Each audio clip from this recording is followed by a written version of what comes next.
Welcome friends. நம்ம இன்றைக்கி பீர்க்கங்காய் தோல் வச்சு சூப்பரான ஒரு தொகையல் பண்ணலாங்க. இதுக்கு நான் பீர்க்கங்காய் தோல்லாம் எடுத்துகிட்டு அதில் நல்லா கழுவிட்டு சின்ன சின்ன பீசஸாக கட் பண்ணி எடுத்து வச்சுக்கலாங்க. உள்ளே இருக்கிற காயை நம்ம சமைச்சிக்கலாம், கூட்டு அதை போல் சமைச்சிக்கலாம். இந்த தோல் நம்ம எடுத்து வச்சுருவோம். இப்போது அடுப்பில் ஒரு கடாயை எடுத்து வச்சுட்டு அதில் 2-3 டீஸ்பூன் அளவு ஆயில் ஊற்றிட்டு ஒரு கட்டி பெருங்காயம் போட்டு நல்லா வறுத்துட்டு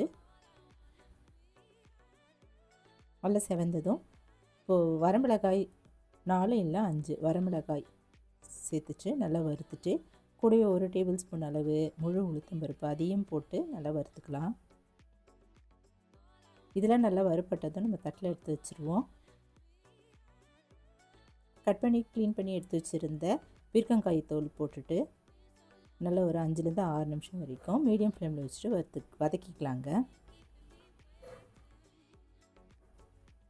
கலர் இப்படி லைட்டாக அப்படி சேஞ்ச் ஆன பிறகு நம்ம அதையும் எடுத்து தட்டில் எடுத்து வச்சுட்டு ஆற வச்சுருவோம். இது கூட ஒரு புளி 1 டீஸ்பூன் அளவு உப்பு அதையும் சேர்த்துட்டு மிக்ஸி ஜாரில் போட்டு அரைச்சிக்கலாம். கொஞ்சம் தண்ணி ஊற்றிட்டு நல்லா இது போல் நைஸாக அரைச்சி எடுத்து வச்சுருவாங்க. சூப்பரான பீர்க்கங்காய் தோல் துவையல் தயாராகிடுச்சுங்க. பீர்க்கங்காய் தோல் இது போல் வேஸ்ட் பண்ணாமல் நம்ம சட்னியாக செய்து கொடுக்கலாம். இது தோசை சாதத்துலலாம் போட்டு பிசைஞ்சு சாப்பிட்லாங்க. நீங்களும் இதை ஒரு முறை ட்ரை பண்ணி பாருங்கள். இந்த வீடியோ பிடிச்சதுன்னா என்னுடைய சேனல் சப்ஸ்கிரைப் பண்ணிக்கோங்க, லைக் பண்ணுங்கள், ஷேர் பண்ணுங்கள், கமெண்ட் பண்ணுங்கள். தேங்க்ஸ் ஃபார் வாட்சிங். நன்றி, வணக்கம்.